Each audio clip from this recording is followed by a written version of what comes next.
MK berpeluang batalkan parliamentary threshold.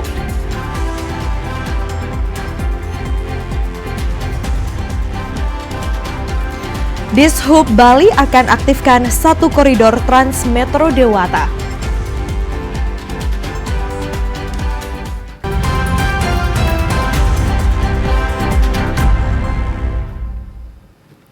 Om Swastiastu. Saudara, dua topik utama tadi dan sejumlah informasi penting dan menarik telah kami siapkan untuk menemani Anda dalam Bali hari ini. Kali ini bersama saya Kade Aditya. Dan juga bersama saya Ika Mahayani, dan kita akan jelang informasi pertama dalam Bali hari ini.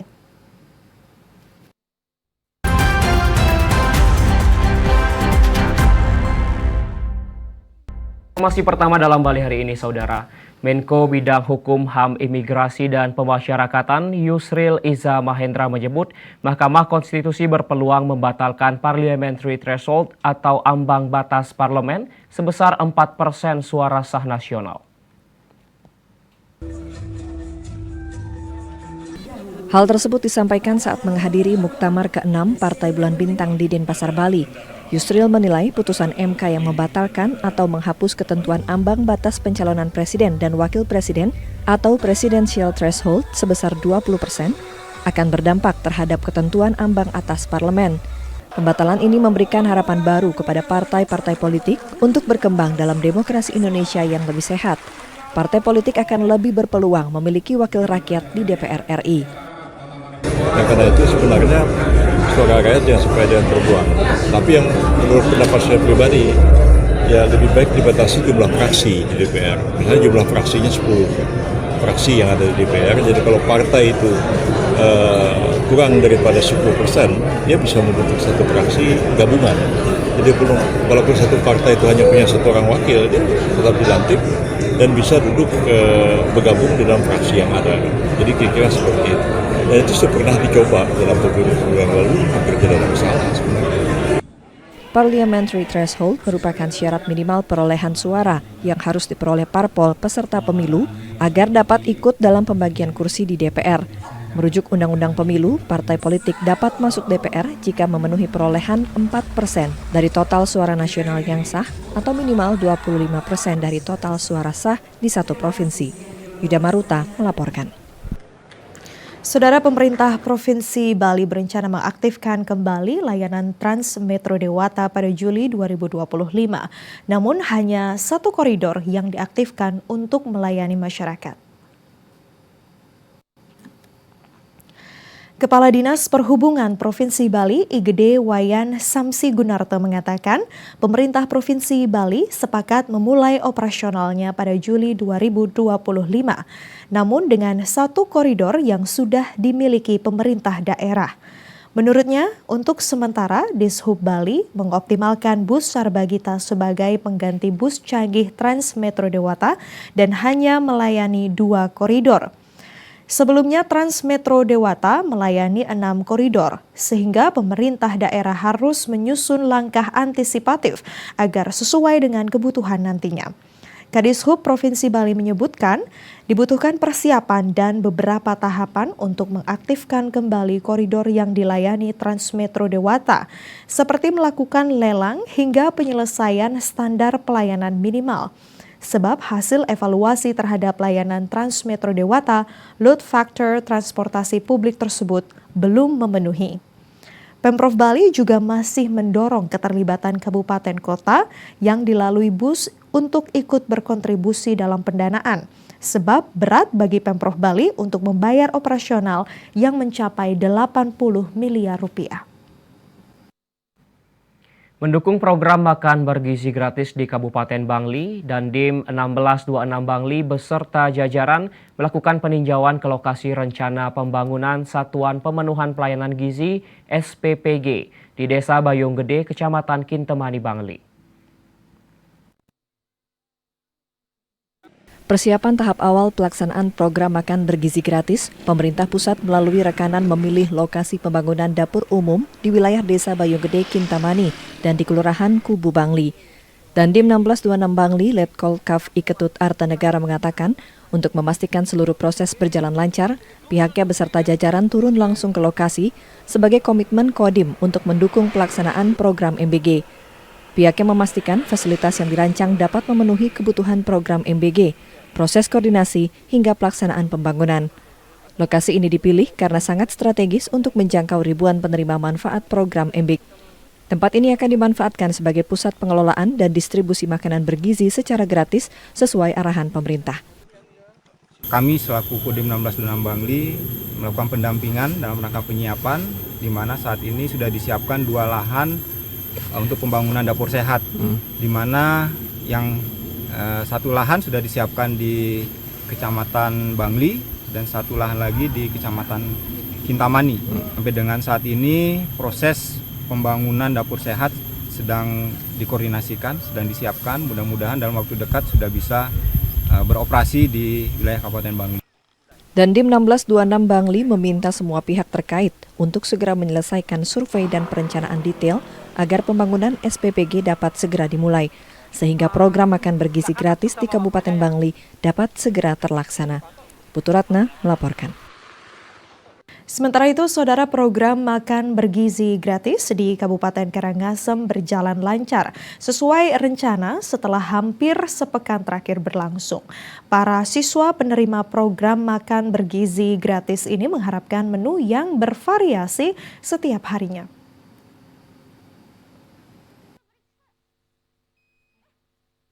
Program makan bergizi gratis yang dilaksanakan oleh Badan Gizi Nasional melalui Satuan Pelayanan Pemenuhan Gizi atau SPPG dan Dapur Sehat di Kabupaten Karangasem berjalan lancar sesuai dengan rencana. Program makan bergizi gratis ini baru dilaksanakan di Kecamatan Karangasem dengan sasaran 2.838 siswa di 18 sekolah, mulai dari tingkat PAUD, SD, SMP hingga SMA, dan 2 lokasi penyaluran untuk balita dan ibu hamil. Di SMK PGRI Karangasem, para siswa mengaku porsi makanan yang disajikan sudah mencukupi dan rasanya pun cukup enak. Namun para siswa berharap agar menu makanan dapat berganti setiap harinya. Dengan kemarin apa berbeda? Menunya apa sama? Berbeda. Berbeda. Kalau yang saat ini seperti apa? Tuna sama tempenya enak. Sama sayur. Jadi setiap hari pengennya menunya berbeda ya? Iya. Sejauh ini kita lihat bahwa di Satuan Pelayanan tadi karena hari ini baru dimulai di tempat kita di Karangasem, Kepala Dapur masih akan memanage ulang bagaimana bagian-bagian apa saja yang perlu diperkuat, bagian-bagian apa saja yang bisa dikurangi untuk agar proses penyiapan makanan itu semakin smooth, semakin lancar persiapannya. Walaupun tadi kita lihat tidak ada kendala bahwa mereka pada waktunya mampu mendistribusikan makanan-makanan. Saat ini program makan bergizi gratis sudah berjalan hampir sepekan.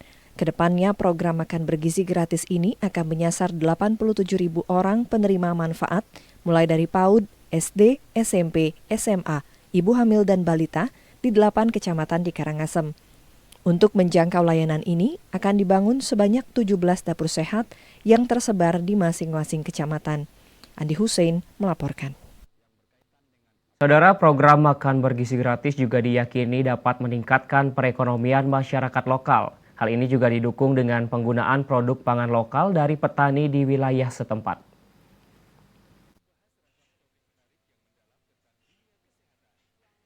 Saat ini program MBG di Kabupaten Karangasem baru menjangkau sebanyak 2.851 orang, mencakup 18 satuan pendidikan, mulai dari PAUD hingga SMA SMK negeri maupun swasta, termasuk ibu hamil di wilayah Kelurahan Subagan Karangasem.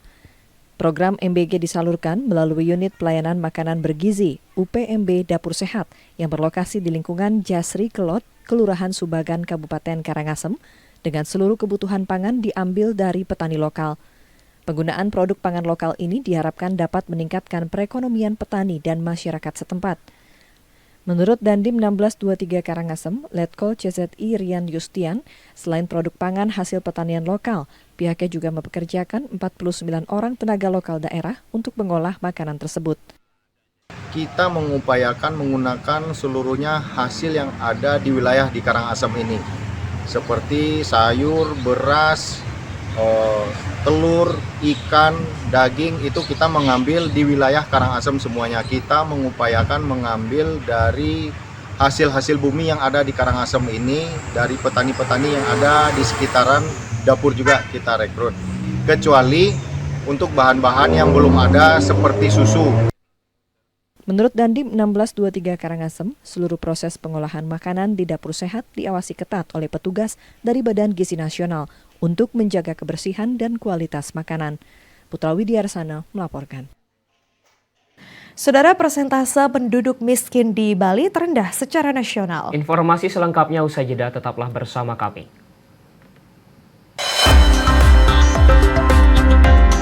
TVRI Bali, media pemersatu bangsa.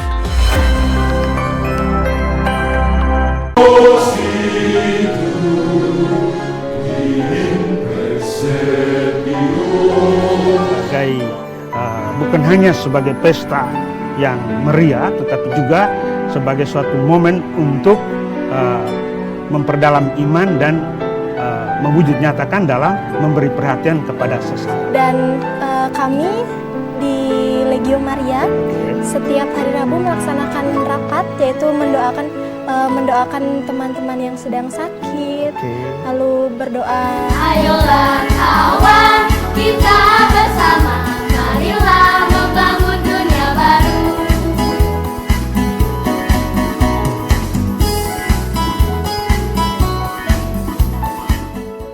Saksikan acara Mimbar Agama Katolik setiap Kamis pukul 15 WITA hanya di TVRI Bali, media pemersatu bangsa.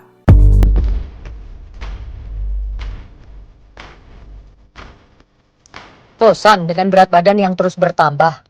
Ingin hidup lebih sehat dan berenergi? Bergabunglah dengan kami dalam program Bahtera. Kami hadir dengan tema spesial obesitas, kenali, cegah, dan atasi.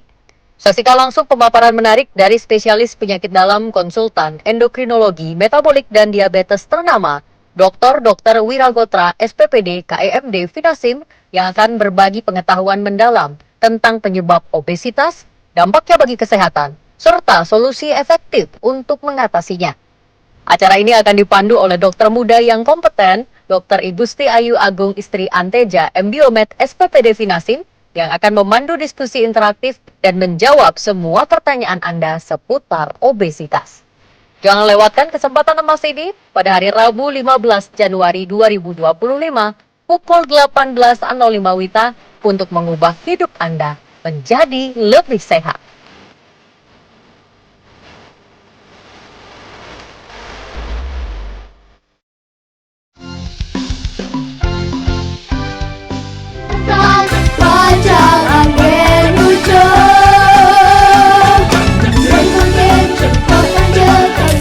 Ayo, ikutilah audisi Bintang Pop Bali Cilik 2025. Kategori usia 7 sampai dengan 12 tahun. Audisi tahap pertama, 24 Januari 2025. Tahap kedua, 14 Februari 2025. Tahap ketiga, 7 Maret 2025. Tahap 4, 11 April 2025. Pukul 15 WITA. Daftarkan diri Anda sekarang juga. Bali, media pemersatu bangsa.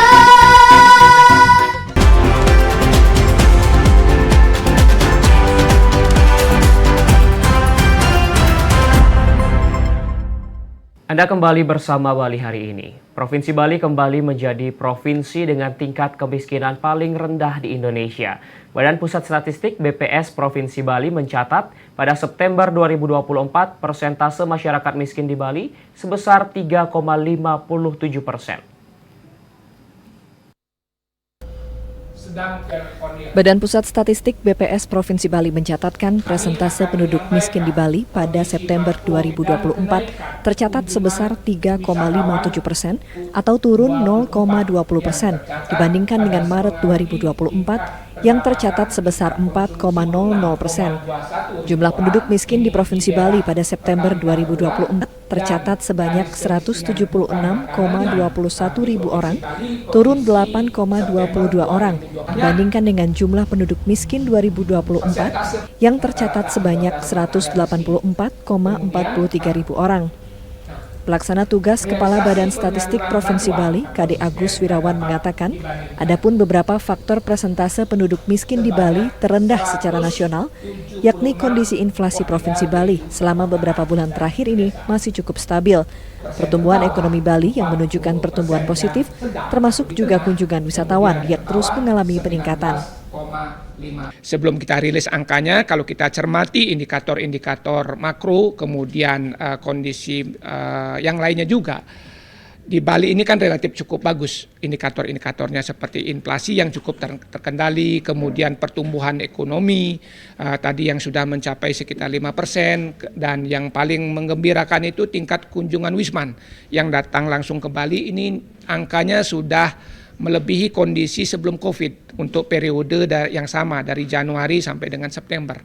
Dari data BPS Provinsi Bali, perekonomian Provinsi Bali tumbuh 5,43% secara year on year pada triwulan ketiga 2024, didorong oleh peningkatan transaksi keuangan dan kenaikan kunjungan wisatawan baik Nusantara maupun mancanegara.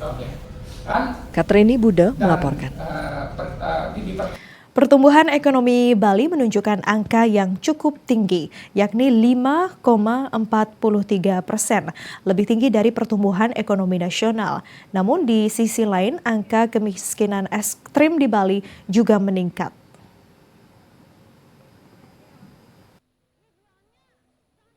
Kepala Bapenda Provinsi Bali, Iwayan Wiastana Ika Putra mengatakan, ekonomi Bali telah mengalami recovery dengan tumbuh positif, bahkan mendekati kondisi sebelum pandemi dan selalu di atas nasional. Menurutnya, pertumbuhan ekonomi yang inklusif dan berkelanjutan adalah ekonomi yang tumbuh kuat, tinggi, dan dapat dinikmati seluruh lapisan masyarakat tanpa kecuali, termasuk kelangsungan dan kelestarian lingkungan yang terjaga. Data makro juga memang menunjukkan kemajuan. Kemiskinan yang sempat meningkat tajam sudah membaik, relevan dengan pertumbuhan ekonomi yang meningkat. Kemiskinan 4% terendah secara nasional, namun kemiskinan ekstrim 0,24% pada tahun 2024. Angka ini naik dibandingkan tahun 2023 sebesar 0,19% walaupun terendah nasional. Sementara itu APBD Bali terbatas, jika ditotal hanya 30 triliun rupiah. Dari 30 triliun rupiah ini, hanya 12 sampai 13 triliun rupiah dari PAD dan 17 sampai 18 triliun rupiah dari dana transfer ke daerah, sehingga ketergantungan anggaran terhadap pemerintah pusat masih cukup tinggi. Untuk mendorong pembangunan Bali. Nah, secara dokumen kita wajib selaras. RPJMN di Jakarta dengan RPJMD kita sudah selaras. Apa yang pusat mau, misalnya sekarang energi terbarukan kita siapkan di Bali, pangan, ketahanan pangan kita siapkan di Bali, subsidi pupuk, kemudian bebas pajak bumi bangunan di kabupaten sudah jalan. Nah, tinggal makin mendorong bagaimana supaya seluruh stakeholder juga membantu itu. Kepala Bapenda Bali juga mengatakan tantangan utama ekonomi Bali adalah membuat inklusif, bukan eksklusif di wilayah selatan. Pemerintah pun telah menjawab tantangan tersebut dengan kebijakan, yakni menyusun transformasi ekonomi Bali. Sugiarto melaporkan. Saudara, harga cabai di Pasar Gianyar mulai turun. Harga cabai super yang sebelumnya sempat menyentuh harga Rp100.000 per kilogram, saat ini mulai turun menjadi Rp90.000 per kilogram.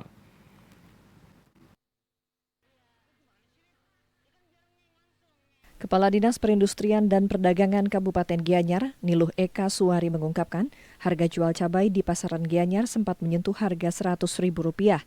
Kini, harga cabai super di Pasar Rakyat Gianyar dijual dengan harga sekitar Rp90.000. Turunnya harga jual cabai ini disebabkan menurunnya jumlah konsumsi seiring dengan berakhirnya musim liburan, sehingga kebutuhan cabai bagi pedagang makanan dan warga untuk hari raya mengalami penurunan. Pihaknya mengakui tingginya curah hujan sejak beberapa bulan terakhir menyebabkan tanaman cabai diserang hama sehingga petani gagal panen. Satu karena faktor cuaca juga yang memang betul-betul ekstrim nih, Desember, Januari dari November lah. Memang yang menjadi top trendingnya kan cabai ya. Dari pertanian, memang petani karena cuaca ekstrim ini menyebabkan banyak kerusakan dan juga kedua faktor hama itu yang menyebabkan mungkin harga cabai itu sampai melonjak. Mungkin per hari ini tim kami survei tadi untuk pasar Gianyar sampai tembus di 90.000 per kilo. Harga cabai dipastikan segera normal kembali usai musim hujan. Konsumsi cabai juga turut mempengaruhi harga jual cabai di pasaran. Wayan Sudarsana melaporkan. Saudara, beralih ke sorotan lain, pasca ditetapkan menjadi paslon Bupati dan Wakil Bupati Klungkung terpilih, DPRD Klungkung menggelar rapat paripurna dengan agenda pengumuman Bupati dan Wakil Bupati terpilih yang dibacakan oleh Ketua DPRD Klungkung. Menindaklanjuti surat rekomendasi dan SK penetapan paslon Bupati dan Wakil Bupati oleh KPU Klungkung, proses selanjutnya menjadi kewenangan DPRD Klungkung untuk melakukan proses pelantikan. Diawali dengan pembacaan pengumuman melalui sidang Dewan yang juga dihadiri penjabat Bupati Klungkung. Mengacu pada peraturan yang sudah ada, pasangan calon Bupati dan Wakil Bupati, Made Satria dan Cokorde Gede Surya Putra, rencananya akan dilantik pada bulan Februari mendatang. Menurut Ketua DPRD Klungkung, Anak Agung Gede Ano mengatakan, jika pelantikan diadakan secara serentak, dipastikan akan diadakan di kantor gubernur. Terakhir kami mengadakan sidang paripurna istimewa, yaitu keharusan dan sesuai dengan aturan, yaitu untuk mengumumkan pasangan calon Bupati dan Wakil Bupati terpilih tahun 2025-2030. Nah, tadi sudah kita lakukan sidang paripurna istimewa, habis itu kita bersurat langsung ke gubernur. Nanti hasilnya dari gubernur kepada Menteri Dalam Negeri lewat gubernur. Gitu. Nah, sesuai dengan keputusan kementerian nanti untuk sementara masih kita tetap mengajunya tanggal 10 Februari. Pelantikannya masih. Karena kalau memang mau merubah itu harus ada kepres. Tidak bisa hanya seorang wamen mengumumkan hanya sekedar ini harus begini, ini harus melalui kepres suatu surat keputusan presiden. Apakah itu serentak bulan Maret bersama semuanya apa tidak? Untuk sementara kita sudah seluruh Bali memang tetap tanggal 10 Februari untuk sementara. Sambil menunggu keputusan dari kementerian atau dari Kementerian Dalam Negeri. Dari hasil sidang istimewa DPRD Klungkung akan ditindaklanjuti ke Gubernur Bali. Selanjutnya Gubernur Bali mengajukan pelantikan ke Kementerian Dalam Negeri. Ketut Kusetiawan melaporkan. TPS NT overload, warga ancam tutup akses jalan. Informasi selengkapnya akan kami hadirkan usai jeda berikut.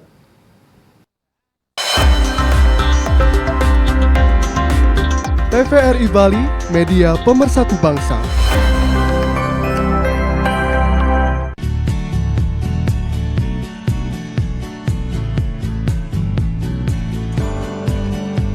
Untuk menghindari terkena kanker paru-paru, jauhilah kebiasaan merokok dan menghirup udara yang terkontaminasi asap rokok tersebut. Selain perokok aktif, perokok pasif memiliki risiko untuk terkena kanker paru-paru. Deteksi dini kanker paru-paru bisa dilakukan dengan melakukan pertama pemeriksaan fisik tentunya oleh seorang dokter, pemeriksaan radiologi atau ronsen, dan CT scan bila perlu.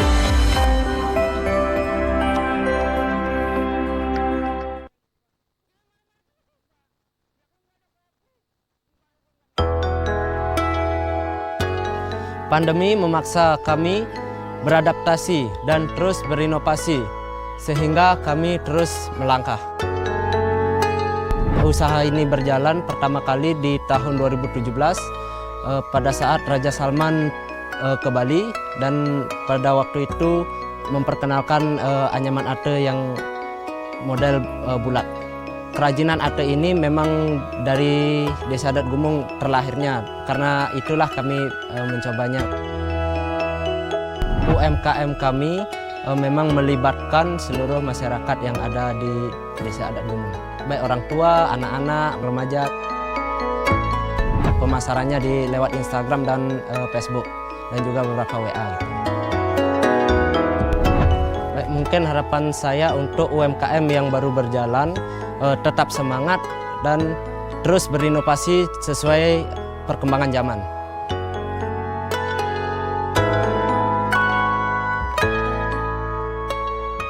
UMKM ini bukan hanya tempat bekerja.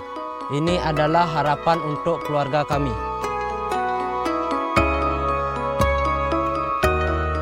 Ayo dukung perekonomian rakyat, pengrajin cerdas, pengrajin sejahtera.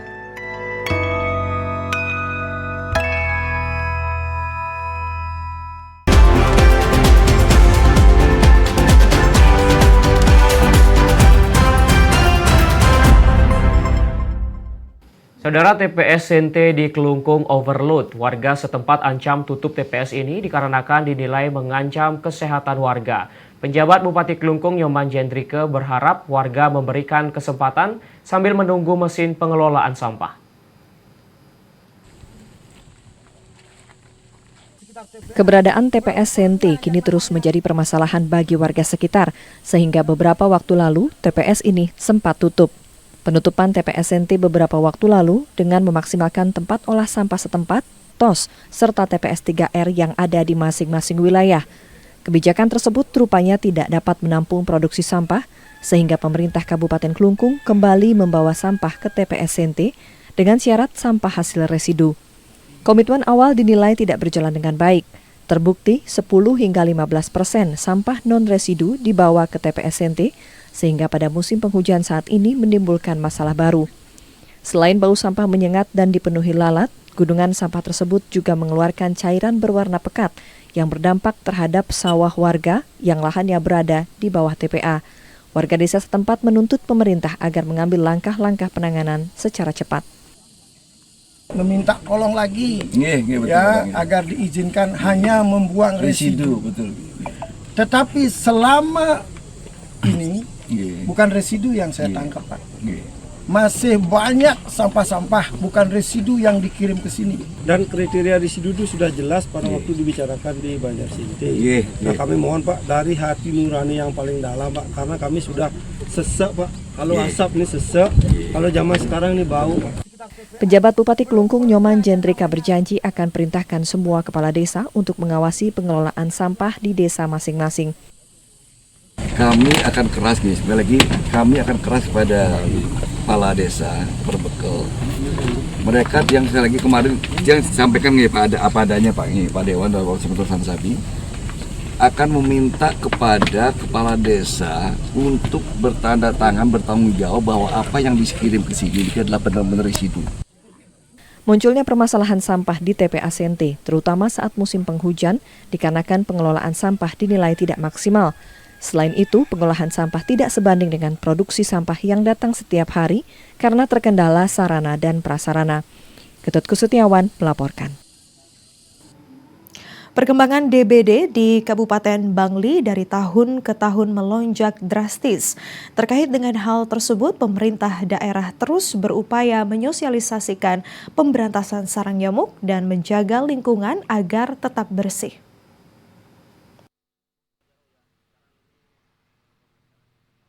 Dari data RSUD Bangli pada tahun 2023, keseluruhan kasus di Bangli mencapai 181 kasus dan di tahun 2024 melonjak drastis menjadi 775 kasus. Kasus terbanyak terjadi pada bulan Maret hingga Mei dan tertinggi terjadi pada bulan April mencapai 183 kasus. Pada tahun 2024, kasus tertinggi juga terjadi di bulan yang sama. Direktur RSUD Bangli, Idewo Oka Darsana mengatakan, pada awal tahun 2025, kasus DBD yang ditangani RSUD Bangli sebanyak 8 kasus. Meski demikian, pihaknya selalu siap siaga jika terjadi peningkatan kasus DBD, seluruh petugas baik di IGD maupun ketersediaan ruangan telah memadai. Masyarakat diharapkan lebih meningkatkan kepedulian terhadap kebersihan lingkungan, terutama pada bulan Mei hingga April, karena pada bulan tersebut merupakan peralihan cuaca. Pasti siap siaga. UGD kita 24 jam apabila ada kasus-kasus yang mengarah ke DB, tentu teman-teman di UGD, tim medis di UGD beserta tim UGD secara keseluruhan pasti sudah mengantisipasi itu. Diharapkan dengan kesadaran dari masyarakat untuk sama-sama melakukan pemberantasan sarang nyamuk melalui 3M+, menguras tempat penampungan air, menutup tempat-tempat penampungan air, dan mendaur ulang berbagai barang yang memiliki potensi untuk dijadikan tempat berkembang biak nyamuk. Dengan langkah-langkah tersebut, diharapkan kasus DBD di Bangli dapat terus ditekan. Puturatna melaporkan. Sementara itu, Saudara, Dinas Kesehatan Provinsi Bali menginstruksikan seluruh kabupaten kota untuk melakukan upaya pencegahan demam berdarah denggi. Hal ini mengantisipasi peningkatan kasus demam berdarah yang masih terjadi hingga Januari 2025. Kasus demam berdarah denggi DBD di Bali sepanjang tahun 2024 mencapai 15.179 kasus. Dari jumlah tersebut, 25 orang diantaranya meninggal dunia. Kasus ini pun masih berlanjut pada Januari 2025. Untuk mengantisipasi peningkatan kasus ini, Kepala Dinas Kesehatan Provinsi Bali, Dr. Igede Anom, menginstruksikan kepada Dinas Kesehatan Kabupaten Kota untuk melakukan upaya pencegahan penyebaran DBD. Terlebih saat ini Bali mengalami musim hujan. Upaya tersebut dengan melaksanakan upaya pencegahan penyebaran DBD, antara lain dengan menggerakkan masyarakat dalam pemberantasan sarang nyamuk atau PSM melalui kegiatan 3M+, yakni menguras, menutup, dan mendaur ulang yang memiliki potensi tempat berkembang biaknya nyamuk. Pihaknya mengajak masyarakat untuk turut berperan mengoptimalkan gerakan satu rumah satu jumantik dengan menunjuk juru pemantau jentik di setiap rumah untuk memastikan tidak ada jentik di rumah. Di samping juga melakukan penyuluhan, pencegahan, dan pengenalan tanda-tanda bahaya denggi secara terus-menerus. Kadiskes Provinsi Bali juga meminta Dinkes Kabupaten Kota melakukan respons cepat terhadap laporan kasus denggi. Fasilitas kesehatan yang melayani dan merawat pasien DBD wajib dalam 3 jam melaporkan kepada Dinkes agar segera dilakukan tindakan penyelidikan epidemiologi dalam 1 kali 24 jam. Sementara itu, Saudara, pemerintah Provinsi Bali bertekad mempertahankan zero case penyakit mulut dan kuku atau PMK. Pemerintah telah menyiapkan 170.000 vaksin PMK yang akan didistribusikan ke seluruh kabupaten kota di Bali secara bertahap. Bali sebagai salah satu sentra produksi ternak sapi di Indonesia berupaya maksimal mencegah terjadinya kasus PMK, sekaligus mempertahankan wilayah zero case penyakit mulut dan kuku. Dirjen Peternakan dan Kesehatan Hewan Kementerian Pertanian Agung Suganda mengatakan pihaknya telah mengalokasikan 170.000 vaksin PMK yang diharapkan dapat meningkatkan kekebalan ternak sapi terhadap PMK. Guna mencegah kasus PMK, proses vaksinasi harus dilakukan sesegera mungkin dan serentak di seluruh kabupaten kota. 4 juta dosis vaksin dan tentu ini diprioritaskan pada zona merah, yaitu provinsi-provinsi yang menjadi sumber ternak sapi, kemudian lalu lintasnya cukup tinggi, dan ini ada di 6 provinsi di Pulau Jawa, Lampung, NTB, dan juga Provinsi Bali ini. Oleh karena itu, kondisi yang ada di Bali ini kita harapkan menjadi role model bagi provinsi sumber ternak lainnya, dan dalam waktu dekat kami akan mengundang dari Dinas dari Provinsi Bali untuk menyampaikan laporan dan menjadi contoh dan model bagi provinsi yang lain agar yang zona merah ini bisa berubah menjadi kuning atau bahkan menjadi hijau yang kita harapkan di Provinsi Bali ini. Kepala Dinas Pertanian dan Ketahanan Pangan Provinsi Bali, Wayan Sunada mengatakan pihaknya secara simultan telah melakukan upaya untuk mencegah kasus PMK dan menjadikan Bali sebagai zona hijau kasus PMK di Indonesia. Kami ingin Bali ini hijau, gitu loh. Hijau itu saja keinginan hijau. Untuk menjaga hijau itu tidak mudah karena ada beberapa persyaratan yang harus kita lakukan. Satu, vaksinasi itu harus itu untuk menjaga. Nah, kalau yang di Jawa Timur yang kena itu bukan indukannya, justru anaknya. Karena indukannya sudah divaksin, begitu anaknya lahir, itu kan tidak divaksin, rentan banget itu terhadap PMK, pasti akan kena itu yang kita jaga. Rakor antisipasi dan penanganan serta pengendalian PMK yang digelar Dinas Pertanian dan Ketahanan Pangan ini juga melibatkan stakeholder lainnya. Pemerintah akan menggelontorkan 4 juta vaksin PMK di seluruh Indonesia. Hari Sutarno melaporkan. Informasi lainnya, Saudara, upacara Yajnya Nyiramin atau melelet jenazah Dane Pelinggih Jero Gede Batur Alitan dilaksanakan Selasa malam, bertepatan dengan hari Purnama ke-7. Upacara memandikan jenazah ini merupakan edan atau rangkaian upacara pelebon Jero Gede Batur Alitan.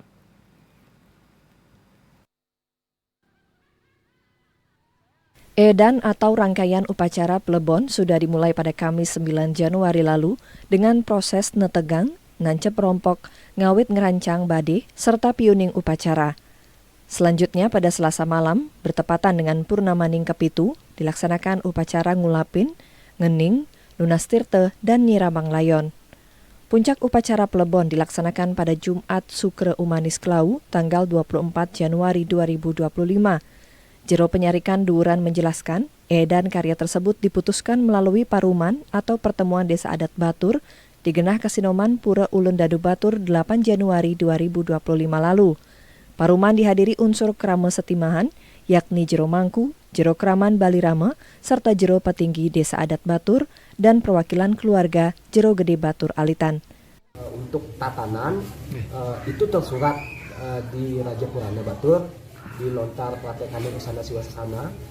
Jero Gede memperagayan bahkan jelas disebut sebagai memperagayan Danyang dan juga cenderung sebagai Raja Resi, sebagai wakil dalam di kawasan pegunungan ini, maka Jero Gede ini berhak, hanya beliau yang berhak digesang atau menggunakan plebon begitu. Jero Penyarikan Duuran juga mengatakan, pada saat puncak upacara plebon, bade tumpang 9 akan diarak dari Jabe Pura Ulun Danu Batur menuju Tunon atau tempat pembakaran jenazah.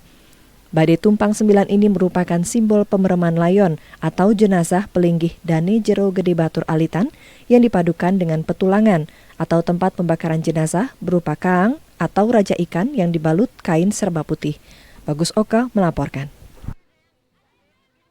Saudara, kami akan kembali usai jeda dengan informasi penting dan menarik lainnya. Tetaplah bersama kami.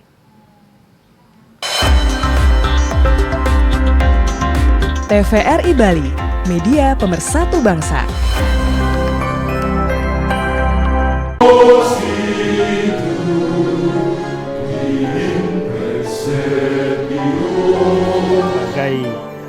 Bukan hanya sebagai pesta yang meriah, tetapi juga sebagai suatu momen untuk memperdalam iman dan mewujud nyatakan dalam memberi perhatian kepada sesama. Dan kami di Legio Maria setiap hari Rabu melaksanakan rapat, yaitu mendoakan teman-teman yang sedang sakit, lalu berdoa. Ayolah kawan, kita bersama, marilah membangun dunia baru.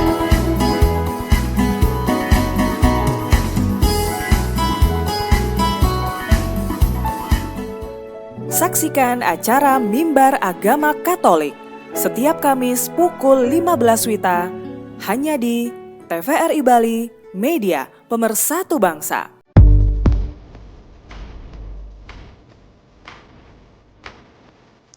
Bosan dengan berat badan yang terus bertambah? Ingin hidup lebih sehat dan berenergi?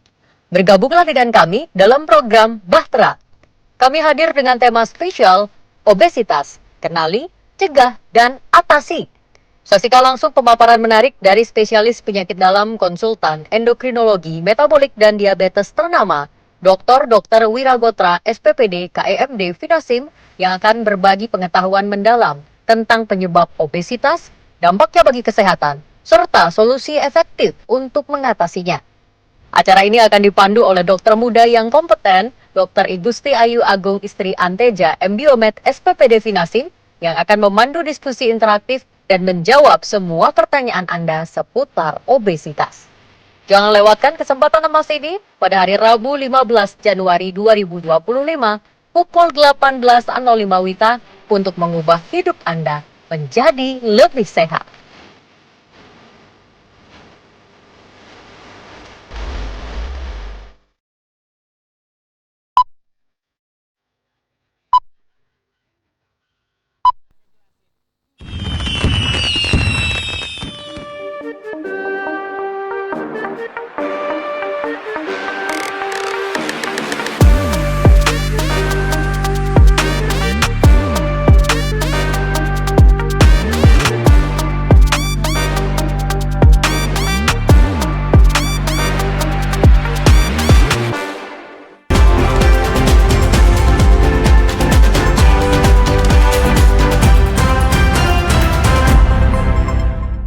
Anda kembali menyaksikan Bali hari ini. Saudara, Komite Olahraga Nasional Indonesia KONI Kabupaten Badung terus menyuarakan untuk mempertahankan tahta juara umum Porprov Bali tahun 2025 yang ke-10 kalinya. Untuk itu, pengurus menekankan kepada seluruh cabang olahraga binaannya untuk segera mempersiapkan para atletnya menuju prestasi Porprov nanti. KONI Kabupaten Badung menekankan kepada seluruh cabang olahraga di bawah binaannya untuk segera melakukan persiapan menuju prestasi Porprov Bali 2025. Persiapan harus dilakukan mulai awal tahun 2025, mengingat pelaksanaan multi-event olahraga 2 tahunan di Bali, Porprov Bali tinggal 8 bulan lagi. KONI Badung telah merancang tahapan persiapan intensif yang dimulai dengan pembentukan tim bayangan di setiap cabang olahraga dengan batas waktu yang dijadwalkan hingga akhir bulan Februari 2025. Bahkan agenda tahapan persiapan intensif telah disampaikan dalam rapat kerja Kabupaten KONI Badung. Waktu 8 bulan ini kan waktu yang sangat singkat sebetulnya. Padahal atlet-atlet yang kita terjunkan ke event-event tertentu, apalagi resmi seperti kelas Porprov, PON dan sebagainya kan harus dipersiapkan 2 tahun sebelum. Masing-masing cabur kan harus mengeluarkan target emasnya. Kan belum ini. Lawan berat kita kan memang Denpasar. Lawan berat. Tapi bagi dia lawan berat paling berat ya di Badung pastilah. Yang penting kita juara umum itu intinya. Pekan Olahraga Provinsi yang direncanakan digelar bulan Agustus-September 2025 akan menggunakan fasilitas tempat pertandingan di Kabupaten Badung dan Kota Denpasar. Untuk cabang olahraga, rencana dibagi menjadi 2 pertandingan, yakni 24 cabang olahraga berlangsung di Kabupaten Badung, 20 cabang olahraga di Kota Denpasar, dan 5 cabang olahraga dipertandingkan di Kabupaten Penyangga, yaitu Kabupaten Lumbung, Padi, Tabanan. Igusti Ngurah Mertayase dan Ketut Soekarnate melaporkan. Peningkatan prestasi Porprov Bali bulan Agustus hingga September 2025 juga dicanangkan KONI Kota Denpasar. Tidak mau mentradisikan runner-up, pengurus KONI Denpasar juga mendorong para atletnya melakukan persiapan intensif guna dapat memenangkan setiap pertandingan. Sudah tidak ada kata posisi runner-up bagi pengurus KONI Denpasar terhadap prestasi para atletnya pada Porprov Bali tahun 2025. Para pengurus, pelatih, dan atlet di setiap cabang olahraga yang terlibat di dalamnya untuk menjalankan program pelatihan secara maksimal. Bahkan Ketua KONI Denpasar terpilih, Putu Yudiatmika, mendorong untuk berlari cepat sehingga menjadi terdepan setiap menghadapi lawan-lawannya dalam pertandingan resmi Porprov nanti. Sementara untuk torehan medali emas di setiap cabang olahraga, pengurus KONI Denpasar tidak membebankan berapa medali emas yang harus dikontribusikan kepada kontingen Porprov Denpasar, melainkan memberi motivasi untuk menunjukkan jati diri sebagai atlet tangguh yang sulit untuk dikalahkan lawan-lawannya. Grade itu memberikan suatu gambaran bahwa sekian kita punya atlet, sekian harus kita dorong, sekian atlet harus pendamping yang mendorong grade itu sendiri. Nah, itu yang sebenarnya yang kita gunakan untuk kita menentukan grade ini. Kami akan mengajak cabur dan pelatih untuk berlari cepat. Kita mengejar dengan harapan kita maksimal bisa menyalip. Nah, itu harapan kami. Pola pembinaan dan persiapan yang dilakukan pengurus KONI Denpasar periode 2024-2029 masih menjalankan program yang telah ada sebelumnya, di mana dalam tahap awal memaksimalkan atlet unggulan Denpasar yang masuk program Denpasar Emas. Dari program tersebut akan dilakukan pemetaan atlet potensial berprestasi untuk dapat masuk dalam tim definitif Porprov Kota Denpasar. Igusti Ngurah Mertayase dan Ketut Soekarnate melaporkan. Beralih ke informasi lain, saudara, di tengah modernisasi Pasar Seni Guang tetap mempertahankan eksistensinya sebagai salah satu pusat seni budaya dan lokal Bali. Dengan berbagai inovasi, promosi hingga digitalisasi, pasar ini mampu bertahan meski telah 23 tahun berdiri.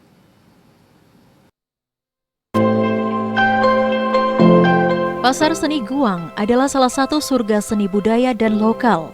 Dikenal sebagai salah satu pusat kerajinan tradisional, pasar ini menjadi tempat para seniman dan pengrajin lokal memamerkan hasil karya mereka. Keunikan pasar seni ini tidak hanya terletak pada karya-karya unik yang dipamerkan oleh para pengrajin maupun pedagang, namun juga pada eksistensinya yang masih mampu bertahan sejak 23 tahun berdiri.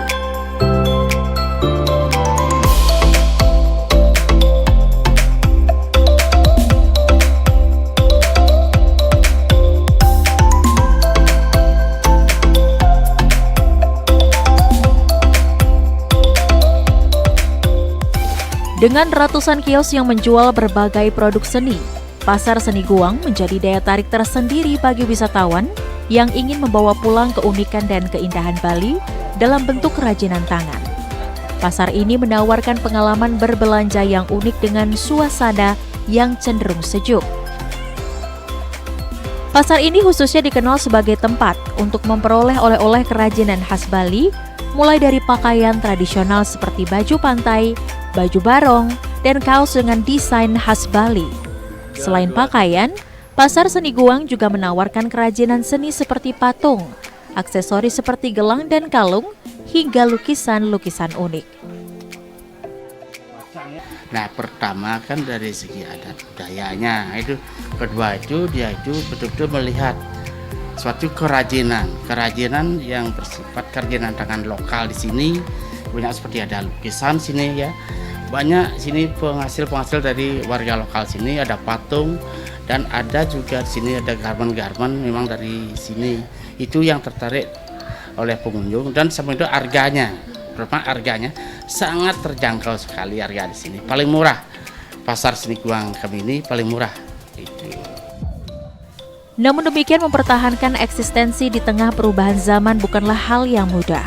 Persaingan tidak hanya datang dari pasar seni lain, tapi juga dari pusat oleh-oleh yang kini marak bermunculan, hingga platform online atau daring yang menawarkan kemudahan berbelanja. Terlebih akibat pandemi, kunjungan wisatawan ke pasar seni ini menurun signifikan. Pasar yang dulunya menjadi primadona bagi wisatawan yang ingin membawa buah tangan dari Pulau Bali ini, kini bahkan cenderung minim wisatawan. Kondisi tersebut kian dikeluhkan oleh pedagang yang sudah belasan tahun berjualan di Pasar Seni Guang. Meski demikian, para pedagang enggan menyerah. Kalau saya dari dulu sampai sekarang ya, kalau saya sendiri merasakan 80% hampir 90% menurun. Karena semenjak ada oleh-oleh Bali yang banyak merambah di jalan-jalan. Terus sekarang di sini jarang dikunjungi sama wisatawan. Kalau bisa saya mohon kepada pemerintah agar bisa dibantu untuk dicantumkan pasar seni ini kepada pariwisata, biar bisa dikunjungi di sini lagi, biar bisa seperti dulu lagi, bisa rame, pasar kita bisa hidup kembali gitu. Karena sekarang sangat memprihatinkan. Kita berjualan nih di depan ya, ini pengalaman saya pribadi, kadang 4 hari nggak dapat garus, kadang 6 hari nggak dapat garus. Untuk mempertahankan eksistensi Pasar Seni Guang, pengelola pasar pun terus melakukan upaya promosi guna menggait lebih banyak wisatawan. Meski tidak mudah, pengelola pasar bersama para pedagang yang ada di dalamnya turut berinovasi, tepatnya di tengah gempuran digitalisasi. Kami dari pengelola Pasar Seni Guang Sukawati ini tetap berupaya supaya Pasar Seni Guang Sukawati ini yang berbasiskan UMKM ini kami promosikan juga. Kami selalu berjalan bersama teman-teman staff kami di sini itu promosi ke tempat-tempat berwisata supaya Pasar Seni Guang Sukawati ini bangkit kembali gitu. Pasar Seni Guang bukan hanya tempat jual beli, namun juga menjadi saksi perjuangan para seniman lokal dalam menjaga tradisi di tengah gempuran modernisasi. Di tengah tantangan persaingan, semangat para pedagang untuk bertahan kian menjadi inspirasi. Karena di balik setiap produk yang dijual, ada cerita, jiwa, maupun harapan yang terus hidup. Yasinta Bagus melaporkan. Saudara, keindahan panorama Bali tak hanya terbatas pada pantai dan gunungnya, namun di wilayah Bali Timur terdapat sebuah kebun bunga unik yang dapat menjadi alternatif saat berkunjung ke Bali. Seperti apa keunikan kebun bunga ini? Berikut kami hadirkan informasinya untuk Anda.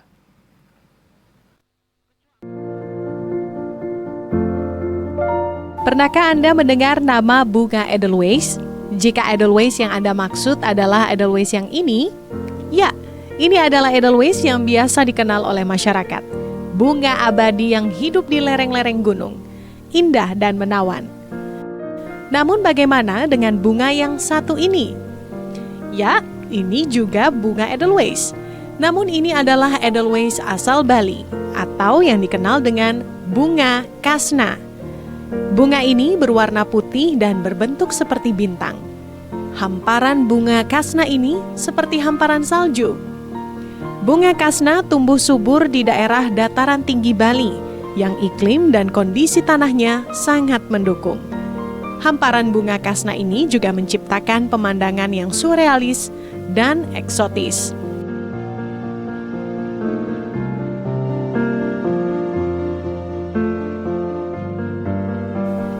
Keindahan hamparan bunga kasna ini dimanfaatkan oleh masyarakat, khususnya masyarakat Desa Temukus, Karangasem, sebagai daya tarik wisata yang menarik minat pengunjung dari luar Bali. Bagi Anda yang menyukai pemandangan alam dan keindahan bunga, Padang Bunga Kasna di Karangasem atau dikenal dengan Taman Edelweiss dapat menjadi salah satu alternatif daya tarik wisata yang dapat dikunjungi saat berada di Bali. Tempat ini juga menawarkan lanskap keindahan alam Karangasem dari ketinggian yang cocok bagi pecinta fotografi. Lihat-lihat di sosial media juga sebenarnya. Terus karena tempatnya menarik dan belum pernah ke sini juga sekalian ngajak keluarga, ngajak tante ke sini. Di sini kan apalagi cuacanya di sini kan dingin gitu, jadi lebih kayak adem aja gitu. Untuk kedepannya ya semoga pariwisata di sini lebih maju, lebih berkembang gitu, Kak. Selain dinikmati keindahannya, bunga ini juga syarat akan unsur budaya. Bagi warga setempat, bunga kasna digunakan sebagai salah satu unsur sarana upacara umat Hindu. Bunga ini melambangkan kemurnian yang diyakini membawa berkah.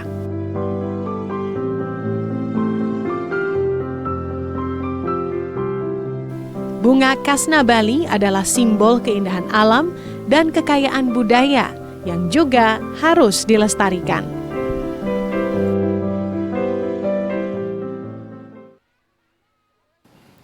Dan saudara, selanjutnya kami hadirkan informasi perakiraan cuaca untuk tanggal 16 Januari 2025 yang akan disampaikan Prakirawati BBMKG Wilayah 3 Denpasar, Ruth Mahubesi. Pemirsa TVRI dimanapun Anda berada, berikut kami sampaikan perakiraan cuaca untuk wilayah Bali yang berlaku hari Kamis 16 Januari 2025. Kondisi secara umumnya diperkirakan hujan di seluruh wilayah Bali dengan suhu berkisar antara 19 hingga 30 derajat Celcius. Angin secara umumnya bertiup dari arah barat hingga utara dengan kecepatan berkisar antara 4 hingga 35 km per jam. Selanjutnya, perlu diwaspadai potensi hujan dengan intensitas sedang hingga lebat yang dapat disertai kilat petir dan angin kencang sesaat berpotensi terjadi untuk seluruh wilayah Bali. Selanjutnya, perlu diperhatikan juga gelombang dengan ketinggian yang mencapai 2,5 meter berpotensi terjadi di wilayah perairan selatan Bali. Demikian informasi yang dapat kami sampaikan. Terima kasih atas perhatian Anda. Selanjutnya, kita kembalikan ke TVRI. Silakan. Saudara, informasi tadi sekaligus menjadi penghujung perjumpaan kita dalam Bali hari ini. Siaran TVRI Bali dapat disaksikan melalui aplikasi TVRI Trans dan via satelit Telkom 4. Dan akhirnya kami mewakili kerabat kerja yang bertugas, pamit undur diri. Terima kasih atas perhatian dan kebersamaan Anda. Tetap saksikan TVRI, media pemersatu bangsa. Sampai jumpa. Om Santi Santi Santi Om.